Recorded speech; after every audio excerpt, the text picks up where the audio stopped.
vez en una pregunta me decían que para mí qué me evocaba simplemente la palabra fotografía. Yo contesté viaje.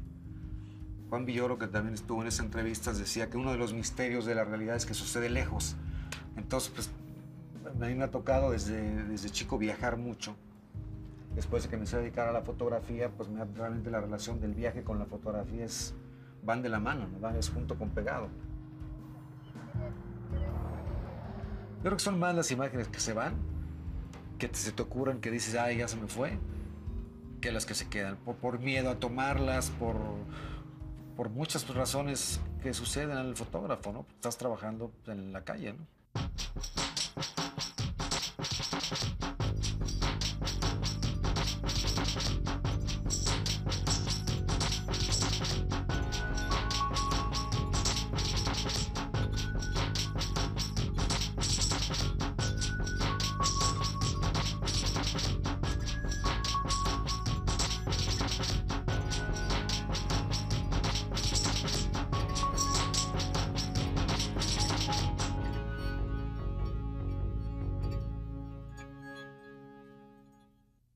Hola, soy Lorena Wolfer y esto es Facultad de Diálogo, un programa de TV UNAM para los universitarios.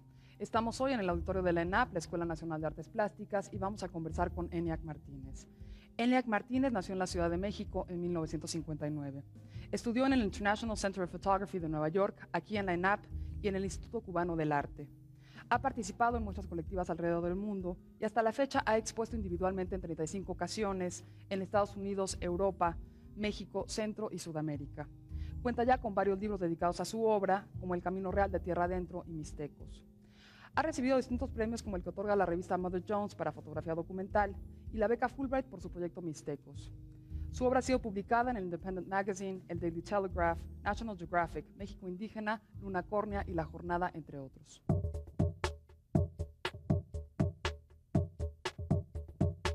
Pues me despierto a las 7 de la mañana, luego paso por mis hijas para llevarlas a la escuela. Luego de ahí regreso aquí, veo algunas cosas de la computadora, mails, asuntos así.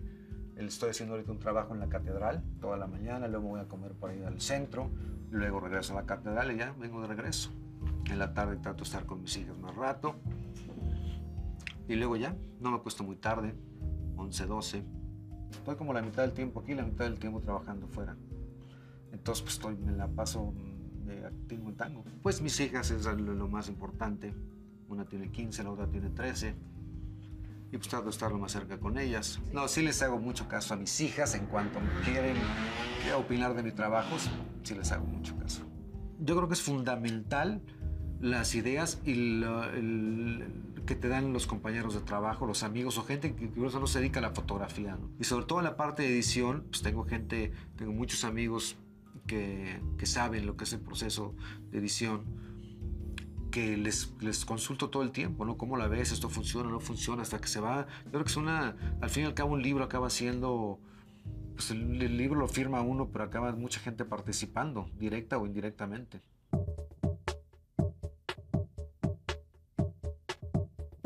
Bienvenido, ENIAC. Muchas gracias por estar con nosotros en Facultad de Diálogo. Gracias a ti. Bienvenidos a ustedes, nuestro público, aquí en la ENAP y, por supuesto, a quienes nos observan por TV UNAM. ENIAC, estamos en tu alma mater. Platicábamos antes de empezar la grabación que debes 4 materias. ¿Qué se siente estar de vuelta? Pues un poco extraño. Además, es raro ver entrar al espacio físico donde estuviste. Bueno, yo venía poco a las clases, déjenme decirles, pero... No sigan su ejemplo. No sigan el ejemplo. O sí, no sé por dónde la quieran ver. Pero, por ejemplo, ahorita me encontré a mi maestro grabado, a Chucho Martínez, al cual quiero mucho. Y es un déjà vu muy curioso, me da gusto estar aquí. ENIAC, ¿cuál es el primer recuerdo que tienes? La primera imagen que tengas de tu infancia que se te haya quedado marcada, grabada en la cabeza. Fíjate que he estado, cuando trato de recordar cosas de que no era chiquito, la que me llega primero a la mente fue estar en casa de unos tíos y mis papás como hablando como en voz baja porque algo malo había sucedido, y era cuando mataron a Kennedy, que era 63. Wow. O sea, yo tenía así 59, 4 años. Pero me acuerdo como que ese cuchicheo familiar. Cuchicheo familiar, preocupados porque era un desastre, ¿no? Entonces, Yo me acuerdo como viéndolos a ellos y después investigar, por ahí no sé cómo, si me dijeron, después oí que habían matado a Kennedy. O sea, fue curioso, ¿no? Cómo el cerebro, cómo opera, ¿no? Tú te Claro. imaginarías es un regalito, no sé, un cochecito que te compraron, algo así, pero no. Yo creo que ahí empezó mi afán de fotoperiodista, desde allá. Enia, ¿cuál fue la primera fotografía que recuerdas que te haya impactado? Pues yo creo que en la época de Vietnam, esta fotografía de la niña que viene con los pies encendidos, que es una Ujú. imagen, porque además en esa época, ahora es difícil que una fotografía detenga un conflicto armado. O sea, por ejemplo, tú ves imágenes de las que veas de Irak y realmente se ha desensibilizado tanto Ujú. el ser humano que las imágenes ves quemado. Pues, bueno, aquí los periódicos vemos pura barbaridad. A mí, te lo juro, compro los periódicos en la mañana y se los escondo a mis hijas. 27 ejecutados en Nabolato, Ujú. 37. Llega un momento que la desensibilización de las imágenes y tal cantidad de imágenes o sea, no detienen un conflicto, no paran las cosas. Y en la época de Vietnam, esa imagen, esa sola imagen de la niña con los pies encendidos, fue realmente una imagen importantísima, el que en conflicto se detuviera y que la gente dijera, paren ya la masacre, ¿no? Ujú. Y hace poquito estaba leyendo esta cosa del poder de las imágenes y esta mujer a la cual se incendia en ese momento, vive ahora en Canadá en una organización que tiene que ver con ayudar a los niños que están en conflictos de guerra. Y a la mujer, de hecho, le presentan al piloto que vació el napalm sobre ella. Hacen esta presentación, que Ujú. es increíble, ¿no? O sea, la Qué imagen, intenso. porque Ajá. el hombre, pues, bueno, es un cuate que estaba obedeciendo órdenes, pues, Mm. y esta niña era una niña, tenía 9 años. Ujú. Y de hecho el que le toma la foto es el tío de la niña. Es una cosa increíble la fotografía. Yo creo que esas son las primeras imágenes que a mí me marcaron. Y ya siendo más grande, esto se hace en la guerra de Bosnia-Herzegovina, una imagen que me impactó muchísimo, que es una mujer bueno, esa mujer se iba a casar con un hombre que estaba en el ejército. No recuerdo bien el bando, si eran, yo creo que eran, no recuerdo el bando en el que estaban, pero la fotografía, al hombre lo matan un día antes de que se case y ella se casa con el retrato del hombre. Entonces Ujú. ves el Con la cortejo foto. con la mujer con una cara, te la podrás imaginar, absolutamente desencajada y destrozada, con el retrato del marido al lado, ¿no? Ujú. Entonces creo que hay ciertas imágenes, yo en mi trabajo no opero de esa manera, de tratar de ser la única imagen, sino que trato de elaborar un Ujú. discurso coherente con una serie de imágenes, pero hay imágenes, sobre todo del fotoperiodismo directo, que cambian definitivamente y que te marcan, ¿no? Ujú. Yo creo que las imágenes de Vietnam son las que empezaron. Además, yo tenía, ¿cuántos años tenía? Con tus imágenes de los 60, era chico, pero recuerdo ver estas imágenes por ahí que sí, definitivamente me marcaron. Ujú. Pues bueno, volviendo un poco a temas más como personales y no tanto de tu obra. Cuando hablamos hace unas semanas prácticamente no tocamos como tu vida personal. Hablamos mucho de tus hijas. Hace Esa no rato se es verdad puede. que hace rato antes de empezar a grabar es verdad que sí tocamos un poco estos temas, pero ¿cuántos hermanos tienes? ¿Cómo recuerdas tu infancia, tu adolescencia? ¿Qué nos puedes contar un poco sobre esos primeros años? Y eso poco les interesa aquí a mis amigos. Para ver si existen puntos de encuentro entre su Ah, infancia y la tuya. No, un poco para conocerte. pues tengo 2 hermanos del mismo padre y la misma madre. Tengo otro por ahí que apareció después, que es más chico que yo. Mi hermano se dedica a la cosa de informática. Mi hermana no sé bien qué hace, pero trabaja en TV Azteca, creo. Ujú. Este, es ¿qué más te digo? ¿Qué Mi recuerdas padre de es tu infancia y de ingeniero. tu adolescencia? Pues, ¿qué tengo? Pues, ¿qué recuerdos? Me trataban muy mal, porque son más grandes que yo. Entonces sí me daban mis buenas tundas, me descalabraban, me hacían puras barbaridades. Entonces, sí, pues son unos 5 años más grandes que yo, la otra 4. Entonces Ujú. pues, eran tremendos contra mí. Ujú. Por eso voy así, muchachos.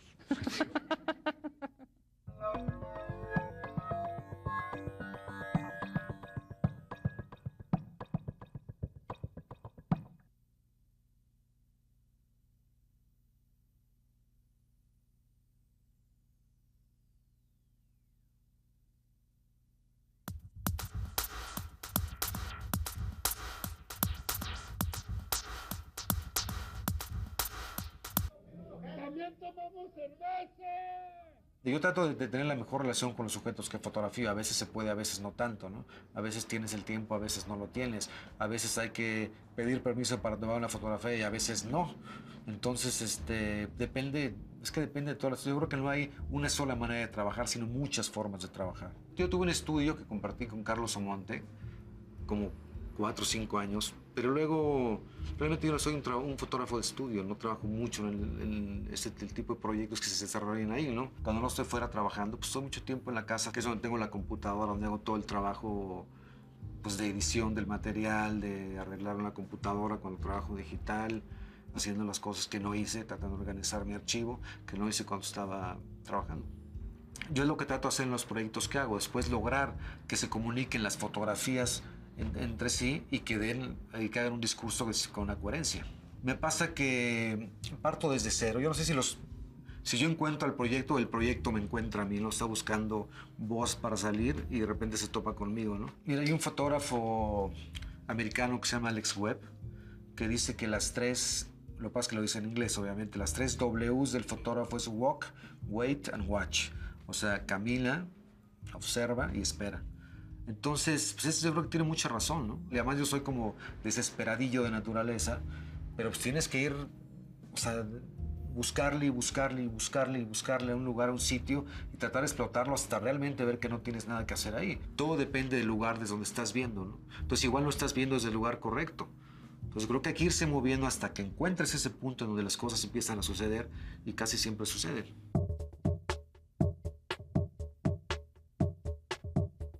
En un inicio experimentaste con la pintura, el grabado, incluso la música. ¿Cuándo decidiste dedicarte ya profesionalmente a la fotografía?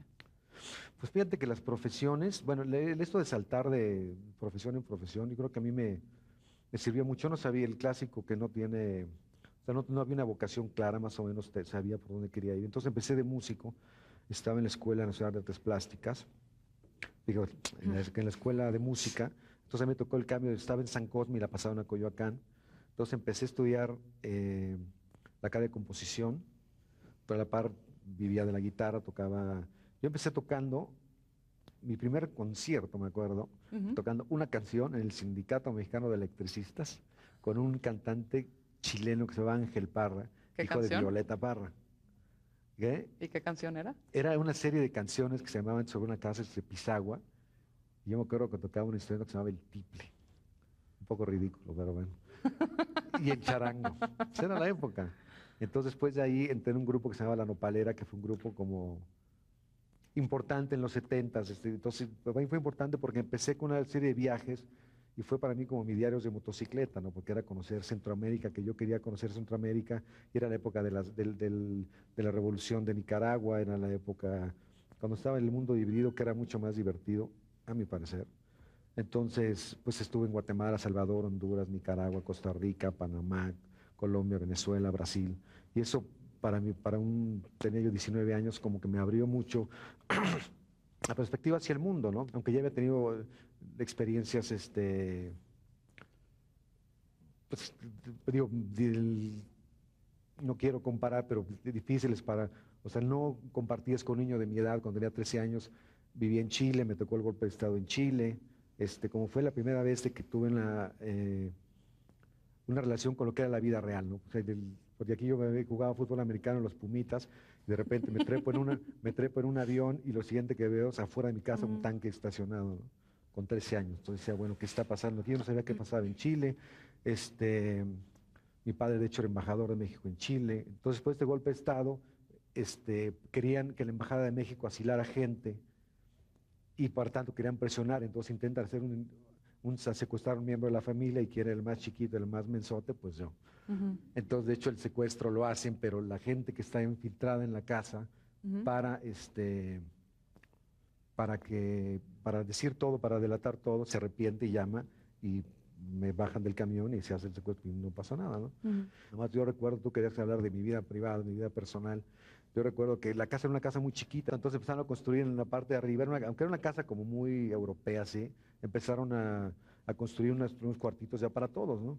Yo recuerdo que me cambié Me cambié a mi cuarto nuevo, puse mis pósters de Cat Stevens en ese momento, Ujú. y a la semana, sácate el golpe de estado, y ya no me pude volver a meter en mi cuarto porque llegaron 300 asilados.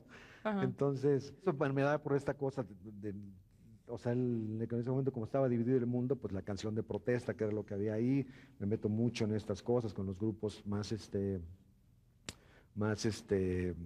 pues vamos a decir, revolucionarios de la época. Entonces, bueno, me recorro Centroamérica, entonces quiero hacer la carrera de música, me meto aquí en la música, pero justo cuando empiezo en la carrera, digo que a mí los viajes me gustan, pero como que siempre se atraviesan en mi vida y me cambian la dirección. Creo que son los viajes lo que tienen la culpa, no yo, de Ujú. cambiar de profesión. Porque me voy a vivir a Cuba 3 años, en el año 81. Ahí empiezo a estudiar música en la escuela, en el Instituto Superior de Arte, pero luego, después de estar estudiando como loco, guitarra, que ya cuando estaba yo en mi mejor momento me empecé a aburrir de tocar tanto la guitarra y empecé a pintar. Entonces me metí en la escuela de artes, en el Instituto Superior de Arte, en la carrera de artes plásticas también. De ahí digo, pues también tengo que hacer la carrera, me regreso aquí a mi alma mater, ¿verdad? Y aquí pues ya la historia ya la conoces. Pero Ujú. entonces después estuve metido en la pintura y sobre todo en el grabado mucho tiempo, pero luego me entró como una crisis, esto ni modo, es una cosa personal, de que sentía que todo lo que, o sea, que tanto arte a mí me mareaba un poco, ¿no? Esto de estar encerrado pintando y se me hacía como un círculo un poco curioso, ni modo que se los diga, pero estar pintando y luego venderlo, o sea, hasta la fecha nadie, pues, está difícil hacerlo. Entonces en la fotografía empecé a encontrar como una forma de vida, o sea, una carrera que conjuntara las dos cosas, esta parte de expresión artística o de expresión y la parte de un trabajo normal. Aquí hay trabajos que se ejecutan de una manera bastante fría, haces una cuestión técnica, entregas, te pagan un dinerito muy bueno y Ujú. luego ya tienes tu proyecto paralelo. Lo que siempre sí, de hecho, siempre me ha interesado es en la fotografía mantener proyectos personales Ujú. que me tengan contento, ¿no? O sea, porque yo no podía dedicar solamente a la fotografía de publicidad porque siento que, pues sí, te podrá ir muy bien económicamente, pero pues al fin y al cabo te quedas sin una sola fotografía, te quedas un poco vacío porque no hay un proyecto en el cual estés involucrado Ujú. o Te sea, que apasione. tengas que compartir con la gente, ¿no? Yo creo que es importante compartir el trabajo que estás haciendo y que la gente lo vea, que la gente lo reciba.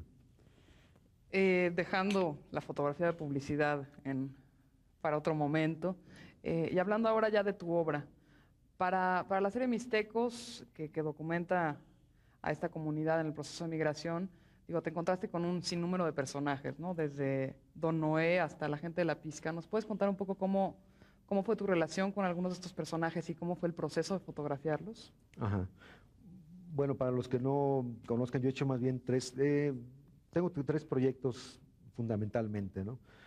Cuando yo empiezo a fotografiar en el año 87, regreso a Nueva York de estar estudiando allá y entro en la jornada un año, estoy trabajando de fotoperiodista, lo cual me sirvió mucho este año que estuve en la jornada, por la gente que conocí, por este rigor de las órdenes de trabajo, por este tener que entregar una fotografía, y luego la dinámica del periódico me chocó un poco y dejé otra cosa. Y paralelo a esto, sale un ofrecimiento del Instituto Nacional Indigenista de,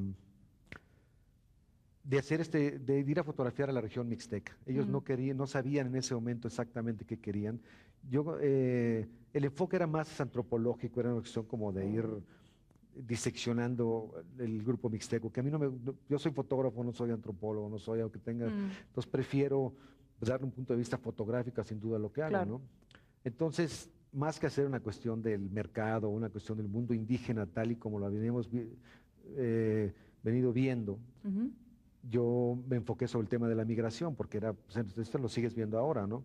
De esto estoy hablando, yo empecé a fotografiar en el año 88 y al principio estuve trabajando por toda la Mixteca, pero era como un poco el pago por verlo. Entonces perdía mucho tiempo haciendo viajes porque eran Ujú. condiciones, unas terracerías tremendas. A veces cuando llovía te tenías que quedar a dormir porque no podías pasar. Claro. Entonces después de 2 años de estar trabajando de esa forma, me enfoqué en 3 pueblos nada más, porque de esta manera que es una cosa que yo le recomiendo a la gente que quiera hacer fotografía, agarrar un tema que sea lo suficientemente amplio para que te puedas mover dentro de él, pero luego irlo cercando, cercando, cercando, hasta que tú lo puedas ir entendiendo más y puedas ir trabajando en el tema. Entonces me concentré en 3 pueblos que son San Juan Mixtepec, San Agustín Tlacotepec y San Miguel Tlacotepec, 2 de la Mixteca Alta y 1 de la Mixteca Baja. Y hice una correlación de estos pueblos a los que viajan. Entonces San Miguel Tlacotepec lo seguía la ciudad Neza, aquí de donde es un enclave oaxaqueño tremendo. Ellos dicen que están ahí porque es el punto más cercano de la ciudad a Oaxaca, porque está lleno, es un pueblo de Oaxaca. Luego San Juan Mixtepec, en el Valle de San Joaquín, y San Miguel Tlacotepec, San Agustín Tlacotepec, lo seguí al condado norte de San Diego. Entonces, de esa manera me permitía concentrarme, conocer a familias, irlas siguiendo y hacer el recorrido con ellas, ¿no? Entonces, de esa manera pude trabajar muy bien. Al principio fue muy difícil trabajar en Estados Unidos porque pues la gente, o sea, todo mundo cree que eres alguien que no eres, ¿no? O sea, la primera vez que llegué con un grupo que son muy radicales, porque son gente de la CIOAC, esta Confederación Campesina, gente muy combativa, que tenían un grupo que se llama Comité Cívico Popular Mixteco, que estaba en Vista, California, que eran muy, muy radicales. Entonces llegué, les enseñé mis fotos de Feliz que había tomado y me las aventaron, me dijeron que eso no servía, que pensaba que no era la realidad de ellos, que no, o sea, me empezó una regañiza. Entonces, pues yo dije, aquí hay que meterse con la gente para poder fotografiar, porque tienen razón. O sea, llega este güerito de quién sabe dónde a tomarnos unas fotos, se va a todo dar y chao, chao, pues no, ¿verdad? Entonces esa vez me quedé como un mes, me quedé en la casa de estas personas, viví con ellos un tiempo hasta que empezaron, al principio no tomaba fotos, hasta que empezamos a desarrollar una amistad. Y después de esa amistad empezaron a salir las fotografías, ¿no? Entonces, pues ahí empecé a conocer mucha gente y empezaron a tener confianza en mí. Entonces yo empecé a hacer fotografías en 2 direcciones. Una para lo que yo quería hacer una publicación desde el principio, que al final se logró 4 años después.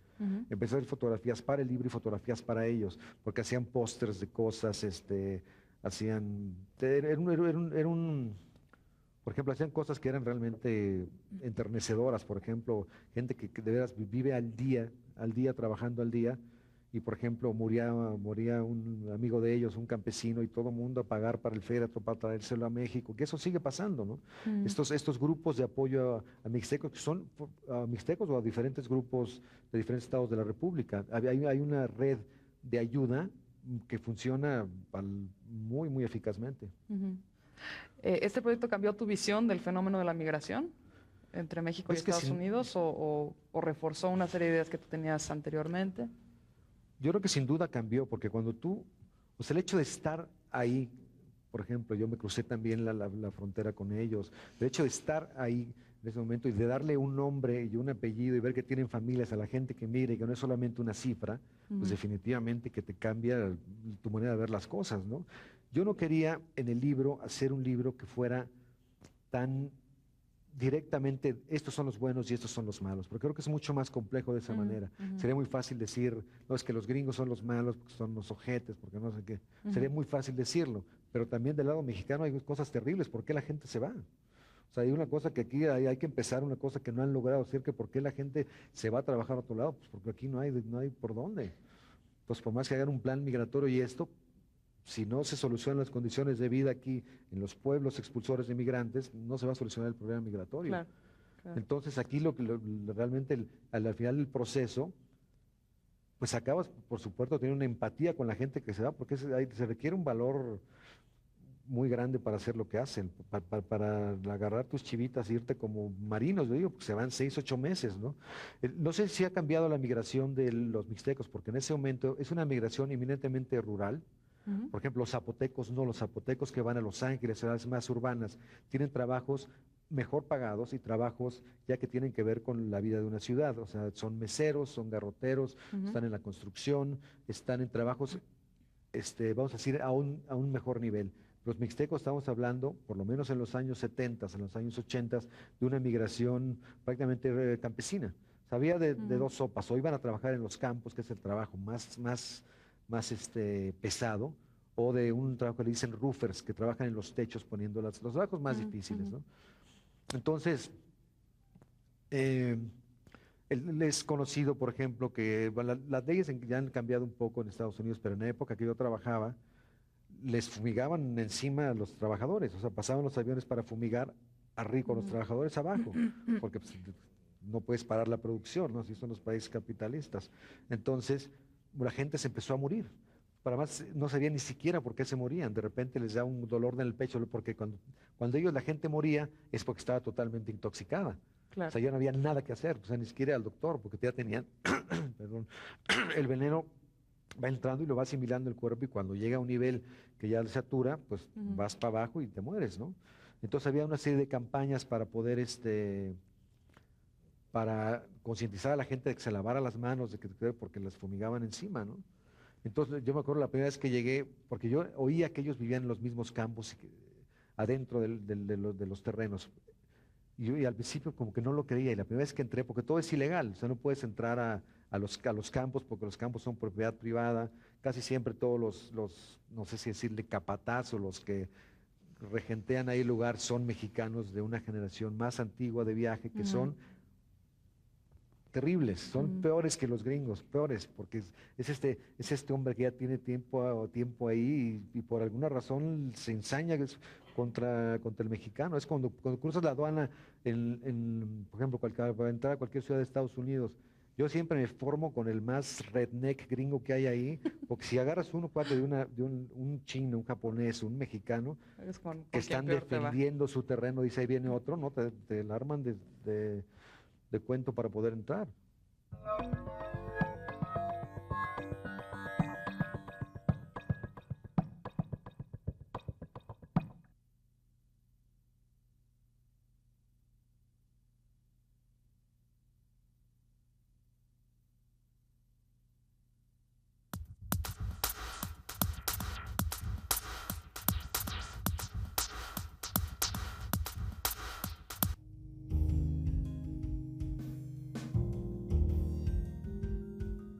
El INE estaba haciendo unas especies como de un poco monografías escolares de los grupos indígenas del país, y eso no me interesaba a mí, porque yo quería hacer un trabajo fotográfico y no un trabajo antropológico tan preciso, ¿no? Cuando agarré el tema de la migración, entonces empecé nada más a concentrarme en 3 pueblos, que fueron San Agustín Tlacotepec, San Juan Mixtepec y San Miguel Tlacotepec también.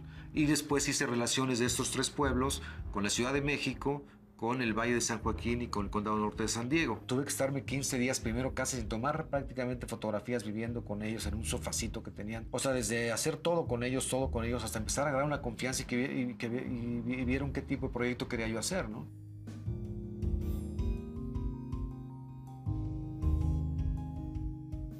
Mata tenía una idea de hacer un proyecto sobre, creo que era en Semana Santa, ¿no? Entonces luego a mí se me ocurrió que por qué no mejor hacer una cosa de litorales. Entonces fue una lluvia de ideas ahí al calor de las cervecillas. Empezamos a darle forma al proyecto, ¿no? Entonces poco a poco fuimos viendo a dónde queríamos hacer, y lo que acabamos haciendo en 4 años fue dibujar el mapa de la República Mexicana a través del litoral. Y sí se hizo, ¿no? Recorrimos como las puntas de México, que es Playa Bagdad de un lado, Tijuana del otro, abajo Chetumal, o sea, y se recorrió realmente, a veces íbamos juntos, y es interesante cómo 2 fotógrafos estando en un mismo lugar ven cosas diferentes, pues todo el mundo ve cosas diferentes.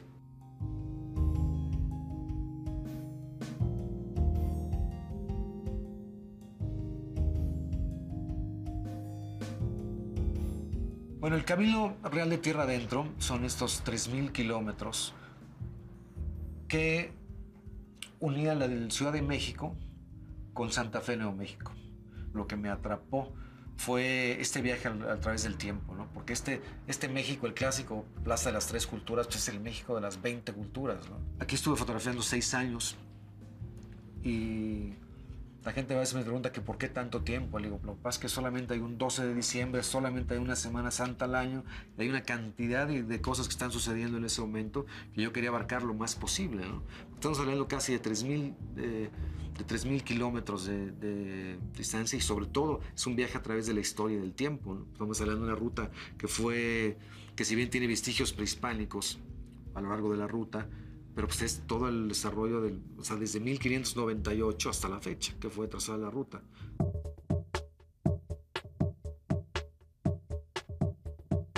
Hablando ahora de litorales, que realizaste en colaboración con Francisco Mata. La intención era dibujar un mapa de la República a partir de sus litorales. ¿Cuáles fueron las pautas, además de los litorales, y cómo fue la colaboración con Mata? El proyecto empezó al calor de unas cervezas en la playa de Acapulco, en el Acapulco Viejo. Mata tenía una idea de recorrer, de hacer unas cosas en Semana Santa en Caleta Caletilla, en el famoso, el círculo Caleta Caletilla, que es una cosa muy interesante, todo lo que pasa ahí. Y luego empezando platicando, pues se empezaron a subir Los tragos, las copas. las cosas, la inspiración empezó a llegar. Entonces, pues al final a mí se me ocurrió que hiciéramos esta cosa de más bien recorrer los litorales, sobre todo hablando, pensando en voz alta, y acabamos haciéndolo. Empezamos, a mí me había regalado una camarita de plástico. Yo por eso ahora en este mundo digital digo que no hay cámara mala y que todas las cámaras funcionan dependiendo del proyecto que quieras realizar. Me regalaron una camarita de plástico que se llama Pix Panorama, de $10. Y nos propusimos hacer ese proyecto con esa camarita nada más. Porque te daba una libertad enorme poder trabajar con esta camarita, que además lo más chistoso es que esta camarita, es una cámara panorámica, pero una panorámica con truco, porque lo único que hace es que tiene unas cortinillas de plástico que dividen el negativo en dos. Entonces un negativo de 35 milímetros que te da 36 fotos, pero te parte la mitad. Pero es una cámara pues que no tiene asa, por supuesto, no tenía nada, y es una cosa de la apachurras y sale. Y lo más chistoso es que el sonido que hacía cuando tú corrías el fotograma, porque hacía una cosa como... Entonces, ya en ese momento no teníamos ni beca ni manera de trabajarlo, y me acuerdo que estaba en Veracruz, aprovechaba otro tipo de trabajos que tenía para hacer mi trabajo en litorales, también lo hacía Mata, y me acuerdo que tenía dos cámaras colgando, una en ese momento era un F4 creo, de rollo, y tenía la chiquita, porque tenía una era para una cosa y otra para la otra. Pero me acuerdo que la gente me decía, no, a mí tómame con la grandota, a mí no con la chiquita, ¿no? Porque la chiquita decían, vamos a ser muy chistoso. Sí, existe. Esa no quiero yo, sí, yo no quiero la chafa. Existe esta idea de que viene un fotógrafo del DF, debe ser bueno, ¿no? Siempre dicen, ay, las camas, el equipo, viene de la cama. Bueno. Y llegaba este fotógrafo con su... Y decía, bueno, este cuate, ¿qué le pasa? Era muy chistoso. Esta idea de la reacción de la gente con la cámara. La gente, cuando ve una cámara grande con un telefoto, jura que eres un buen fotógrafo. Cuando ves una camarita de plástico, casi dicen, este no puede ser, ¿no? Bueno, el caso es que nos decidimos trabajar con esta camarita, aunque después cambiamos, y dibujar el mapa de la República a través del litoral. Y el sentido era como en un espacio tan corto de terreno, que es nada más, porque no se fotografió más que en lo que es la playa, vamos a decir. Hay una cantidad de vidas y de historia de donde conviven el turista, el pescador, hay un infinito de mundo en este espacio tan corto de tierra que se repite en toda la República, ¿no? Entonces eso fue lo interesante y fue un proyecto también, como lo hicimos a la Limón, pues los dos fotografiando, era un ejercicio también de crítica, un ejercicio de poder hacer un trabajo con otro fotógrafo sin que te saques los ojos, ¿no? Y fue un trabajo que al fin se logró y que después de 3, 4 años de trabajo logramos hacer un libro que más bien es un pequeño catálogo que está por ahí, en el centro de la imagen. Cambiando ahora de proyecto, las imágenes de Camino Real de Tierra Adentro son verdaderamente alucinantes. ¿Cómo fue la experiencia de realizar este proyecto tan ambicioso? El proyecto, el último que he realizado, el cual el libro se editó en diciembre, que lo pueden conseguir por ahí en las tiendas, o si no, conmigo ahorita. Empezó, siempre estaba viendo el periódico, vi una nota que iba a haber un coloquio sobre lo que era el Camino Real de Tierra Adentro, cosa que yo ni siquiera sabía qué es lo que era. Y me interesó mucho esta ruta, que era una ruta antigua que comunicaba el Distrito Federal con Santa Fe, Nuevo México, que realmente estamos hablando de la columna vertebral de América, ¿no? Es una de las rutas más antiguas. Y fotografiar un camino, pues la palabra reto no me gusta, pero para un fotógrafo es algo suculento, ¿no? Poder meterte a fotografiar una ruta que es un viaje a través de la historia, a través del tiempo, a través del mismo. Hay una parte metafísica ahí de cosas ahora sí que por eso hubiera tomado nociones de cibernética y ahí lo hubiera sabido, fíjate. Esta parte de recorrer esta ruta donde es un viaje realmente a través del tiempo y donde sientes a México, donde sientes esta superposición de culturas y este sincretismo del cual vivimos, de que hay una mezcla de culturas en todo el país, ¿no? Y esto de cruzar Estados Unidos en un área donde, por una cuestión extraña, el norte se convirtió en el sur, porque cuando las fronteras cambian, toda la cultura Claro. se vuelve una cosa extraña. Se me hizo una cosa fascinante y estuve 4 años, no, 6 años fotografiando la ruta de ida y regreso hasta que ya salió el libro. Hay una constante en estos 3 proyectos que es, bueno, sí, los 3 proyectos, Litorales, Camino Real de Tierra Adentro y Mixtecos, se realizan en torno a viajes o a recorridos. Cuando hablábamos hace unas semanas, hablábamos un poco del viaje, pero sí, y hace rato también lo mencionabas, decías, creo que todo se debe a los viajes, ¿no? Sí. La culpa es de los viajes, Sí, de sí. mi destino, ¿no? ¿Qué significa para ti el viaje? Es que a mí algo debo tener yo con el movimiento de chiquito, me han de haber amarrado a la cuna o algo, porque el viaje me persigue y no siempre me gusta, pero como que me persigue. No siempre te gusta. No, y Ajá. Juan Villoro decía que uno de los misterios de la realidad es que sucede lejos. Entonces, las cosas están, pues hay que ir a buscarlas en donde están, ¿no? Entonces, también esta parte de moverme, porque a mí lo que me gusta es ir descubriendo cosas, pues meterme en cosas donde no conozco. Pues los mixtecos, voy a parecer muy ignorante, pero no se ve ni siquiera realmente de qué estábamos hablando la primera vez que llegué ahí, ni qué espacio abarcaba, el Camino Real tampoco sabía nada. También es una parte de ir descubriendo, es como leer un libro, ¿no? Vas descubriendo cosas, es un aprendizaje a través de la vida muy grande que me ha dado la fotografía, es lo que más me gusta de la fotografía, es poder aprender de la gente, poder aprender de las situaciones, poder aprender de un tema determinado. Pero de pronto sí rehuyes a tu departamento y dices, no quiero salir, ya no quiero cuando viajes. estoy aquí a veces me encierro acá y canto y digo ya, chao, porque siempre me toca, a veces pues, puedo estar 6 meses fuera, ir y venir y extraño a mis hijas, extraño muchas cosas. Si tuvieras que convertirte de la noche a la mañana en cualquier personaje en la historia de la fotografía, ¿quién sería y por qué? Yo creo que sería Robert Capa, ¿Por qué? porque estaba bien guapo. Ay, sí, no sé. Pues no lo han visto a Capa, era un guapo. Robert Capa, vean internet a ver Robert Capa, guapazo. Porque la historia de Capa es un hombre, del nombre Andrei Friedman, judío húngaro, rumano, que el hombre se empieza con una camarita a hacer fotografías nada más, empieza como muy de la nada a hacer sus fotografías, a jugar con la cámara. De hecho, la primera Leica que tenía, porque en ese momento, en los 30, que él empieza a hacer fotografías, cuando salen estas camaritas maravillosas de 35 milímetros, chiquititas, pero la primera cámara era tan enloquecido este hombre que la primera se metió a nadar, a bucear con la cámara. Él dijo, no, pues esta debe servir para todo, y pues chao la camarita. Pero es un personaje como de leyenda. Él decía, lo que me gusta más era cualquier semejanza con la realidad, no la tomen en serio. Era borrachote, era mujeriego, era un personaje. Se está autodefiniendo. No, aquí el señor. nada de eso, por eso les dije. Era un personaje muy carismático, muy especial. Y él es el que funda la agencia Magnum, que a lo mejor han oído hablar de ella, con Cartier-Bresson y Seymour, que era Chim.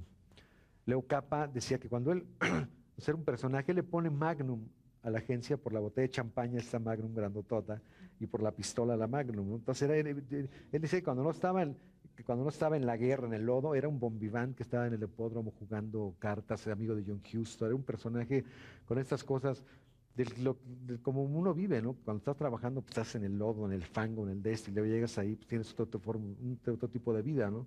Y Capa muere en 54, en Camboya, pisa además ya me lo imagino, está su última foto, está el ejército caminando aquí, hay una lomita por de las de acá, y seguro dijo, no, déjame ir a tomar una foto del ejército de aquí abajo, porque no sé qué, y sube y pisa una mina y chao.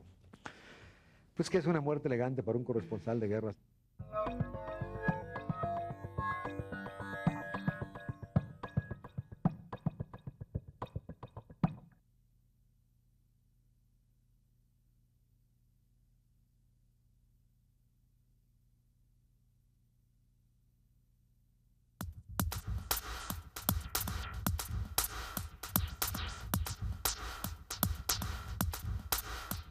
Buenas tardes. Hola. Disculpe, en toda su carrera, ¿cuál ha sido la que usted considere su mejor fotografía? Y de otro fotógrafo, ¿cuál es la que más admira? Bueno, pues si no me hablan de tú, me voy a ofender horriblemente. Yo decía hace rato que en los proyectos que he realizado, bueno, hay fotos que me gustan más que otras, pero lo que pretendo más que hacer como el single, así como en un término musical, lo que me interesa más es que que las imágenes, hacer un ensayo con las imágenes que creen un discurso coherente y atractivo para la gente que lo está viendo. Pero si me dices de fotos que les recuerde yo así con cariño mías, se hace más medio mamucón, pero una del libro Mixtecos que se llama Es un Halloween. Entonces me interesaba esto, que los mixtecos celebraran Halloween en lugar de Día de Muertos, cómo lo iban a celebrar. Entonces llegué a esta tráiler muy viejito, muy destartalado, ya con un cielo increíble, un cielo impresionante. Esta niña vestida de un vampiro muy especial. Y entonces me dio emoción, dije, aquí puede suceder algo. Entonces, pero ya no había luz, entonces metí el coche, adelanté el coche, iluminé con las luces del coche. Yo con todo se puede trabajar. Y para acabar tu pregunta, fotografías de otros fotógrafos que me gusten. Yo soy muy fan de un fotógrafo que se llama Joseph Kudelka y otro que se llama Robert Frank, que se los recomiendo mucho. Y de Kudelka hay una foto que me gusta muchísimo, que tiene un perro a contraluz en un campo de nieve, que es una cosa increíble, una belleza absoluta. Y él también trabaja con cámara panorámica también, me gusta mucho. ¿Qué opinas de las cualidades siguientes atribuidas a la fotografía? Realista, estética, activista, reflexiva, contemplativa, fría. Mira, yo creo que ese tipo de divisiones de la fotografía es una cosa que sí se da mucho en las escuelas, que yo francamente no coincido. Yo una vez me acuerdo que un amigo fotógrafo, un asistente que tenía, estaba estudiando en la Escuela Activa de Fotografía y me sacaba unos términos de cosas que yo decía, ¿esto seré yo fotógrafo o no? Porque decía, es que voy a hacer ahorita una antropometría de la no sé qué. O sea, una cuestión de términos que creo que le salen sobrando y es una cosa mucho más directa. O sea, yo jamás se me ha ocurrido, o sea, puedo por ejemplo, jamás se me ha ocurrido hacer eso, pensar ni siquiera en esos términos cuando hablo de fotografía. Creo que es una cosa escuela que las escuelas se hace como para hacer más fácil dar una clase, pero yo, de hecho, dividirla de esa manera, pensar en qué era fría, qué más había, contemplativa, o sea, es que puede ser interminable esta lista de cosas que tú puedes decirlo. O sea, puedes decir fría, puedes decirle caliente, puedes decirle bonita, puedes decirle fea. Yo creo que ese tipo de división no opera en mi cabeza. Bueno, mi pregunta era, ¿qué te impulsa cuando estás detrás de la cámara a disparar en ese momento? Como acerca de lo que platicabas de los paisajes, hablaste de que convivían en un paisaje muchas historias. Sí. En ese momento, ¿no? En litorales, por ejemplo. Pero ¿qué es lo que en ese momento te dice, ya, aquí? Pues yo creo que es un impulso que ahora sí que con el tiempo trabajado, pues, con la experiencia que te va dando el estar haciéndolo y haciéndolo, empieza a suceder de una manera más fácil ver qué es lo que quieres ver, porque lo que es lo más importante es aprender a ver, o sea, qué estás buscando, pues, ¿no? Entonces, yo lo que hago es primero, o sea, eso sí depende, ¿no? A veces llego a un lugar y empiezo a caminar nada más a tratar de ver qué es lo que está sucediendo, cómo se están moviendo las cosas, dónde hay un resultado, dónde puede resultar algo interesante, y luego pues ya simplemente es una cosa que se da naturalmente, ¿no? Cuando tú empiezas a ver, puedes partir de una idea muy sencilla, que puede ser un rostro que te llamó la atención, una cierta situación, una circunstancia, y partir de ahí para desarrollar una fotografía más compleja, ¿no?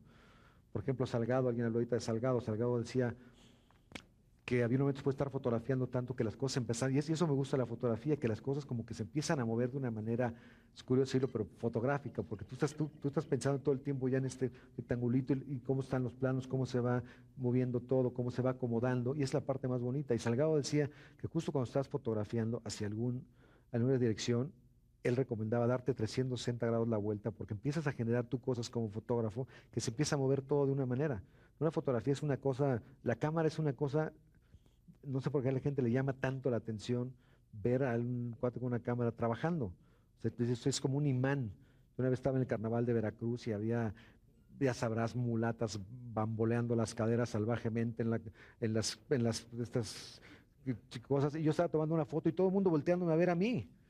Y yo decía, allá, o sea, por Dios, yo qué, un menso con una camarita fotografiando a un señor y allá atrás pasando todo. Pero la cámara y eso hay que utilizarlo a tu favor, ¿no? Eso es este imán que tiene el poder que tiene una cámara, hay que utilizarlo bien. Mi pregunta es sobre en qué punto pasa de ser una foto periodística a una foto artística. ¿Dónde termina una y dónde empieza la otra? ¿Dónde la foto artística deja de serlo para ser una foto periodística, una foto que nada más está narrando un suceso? ¿Dónde empieza el arte? Yo creo que es interesante tu pregunta porque nadie la ha respondido. La agencia Magnum, te lo digo, la agencia Magnum empezó, eran 2 fotoreporteros, vamos a decir al nivel, con órdenes de trabajo que hacían, reporteros de guerra, para ser exacto, que eran Seymour y Capa, y Cartier-Bresson, que era un hombre rico, que eran, vamos a decir, artista, ¿no?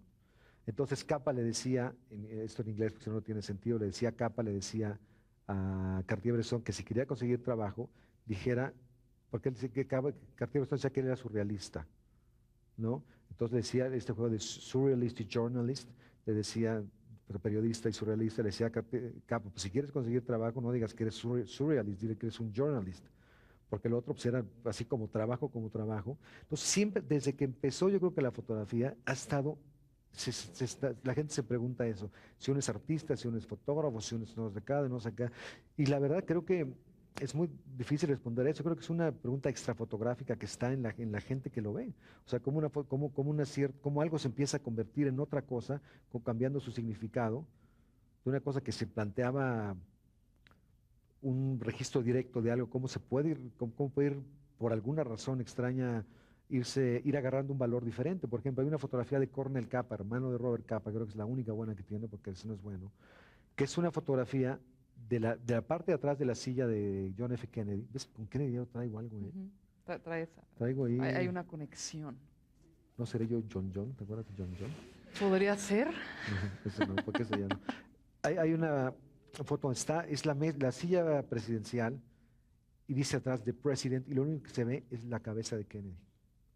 Y esa foto toma sentido una vez que pasó lo que pasó. O sea, si no es una imagen que, por ejemplo, otra imagen, la foto de Mónica Lewinsky con Clinton. Es una imagen que, por eso ahora todas las cámaras digitales, por eso ahora en los periódicos, todas las fotos de las tarjetas las bajan y las guardan todas, no las buenas, todas, a raíz de un evento como esa naturaleza. Esta imagen que es una foto anodina, sin sentido, que es esta mujer, él saludando de beso a esta mujer, o sea, es una foto que fue la foto más vista del planeta cuando el evento del Purito y demás cosas. Entonces yo creo que esa pregunta, o sea, mucha gente sigue debatiendo si en Magnum son artistas o no, sigue, o sea, esa pregunta sigue. Yo creo que más bien hay que trabajar con tus cosas y que ese es un elemento, es una opinión externa que yo no sé quién la da la sociedad, los lectores o quién, ¿no? Pero nadie o sea, desde que empezó la fotografía está exactamente esa pregunta. Y yo lo que recomiendo es que, o sea, se me hace también un poco ocioso estar pensando si eres artista o no. A mí me gusta llamarme fotógrafo y ahí se acabó. ¿Qué opinas del Photoshop como una herramienta que permite la manipulación de la primera imagen como primera composición fotográfica del momento para llevarla a una imagen como de segundo nivel? Mira, de eso el Photoshop también es interesante la pregunta porque está pasando sobre todo con la gente que empieza a ver en el Photoshop un dios. Había habido alumnos que me dicen, oiga maestro, ¿y quiere las fotos con truco? O sea, antes de tomarlas ya están pensando qué le van a hacer. Yo creo que lo primero es componer una buena foto, hacer una buena imagen. Y el Photoshop es una herramienta nada más de trabajo, pero no es la foto el Photoshop. O sea, no lo es. Y luego depende también qué estés haciendo. Por ejemplo, ha habido, o sea, éticamente ha habido, la manipulación de fotografías se ha hecho desde que empezó la fotografía. O sea, los soviéticos, por ejemplo, eran expertos en quitar a gente que iba cayendo de su gracia y ¡pum! Borraban, ¡pum! Borraban, ¡pum! Borraban. O sea, eso se ha hecho desde siempre. Pero yo creo que lo que tenemos que pensar, de eso que hablaba de las cámaras, que no hay cámara mala, una camarita de plástico, lo que tenemos que pensar es que no es el equipo el que nos va a dar las fotografías, ni la cámara ni la computadora. O sea, es una herramienta utilísima, yo lo utilizo para mucho, pero yo no utilizo, nunca le he utilizado, o sea, no pienso en Photoshop cuando estoy tomando. Cuando estás tomando una fotografía hay que estar concentrado en la fotografía, no estar pensando qué le vas a hacer. O sea, hay que hacer una buena imagen bien compuesta. Decía, no, al rato la arreglo en Photoshop. Se me hace que eso es que eso sería una mala utilización de un gran programa. O sea, es una gran herramienta, pero hay que utilizarla bien. O sea, la fotografía no te puede uno escapar a hacer una buena imagen. Una buena imagen es una buena imagen. No pensar que el Photoshop no la va a dar. O sea, el Photoshop es una herramienta de trabajo increíble, pero hay que utilizarla con cuidado. ENIAC, muchísimas gracias por haber estado con nosotros en Facultad de Diálogo. Gracias a ti. Me encantó Lorena. platicar contigo, conocer tus historias. Ya conoceré después otras. Muchísimas gracias a ustedes en la ENAP que nos acompañaron. Gracias. Este programa es para ustedes y evidentemente gracias a quienes nos observan por TV UNAM. Hasta luego.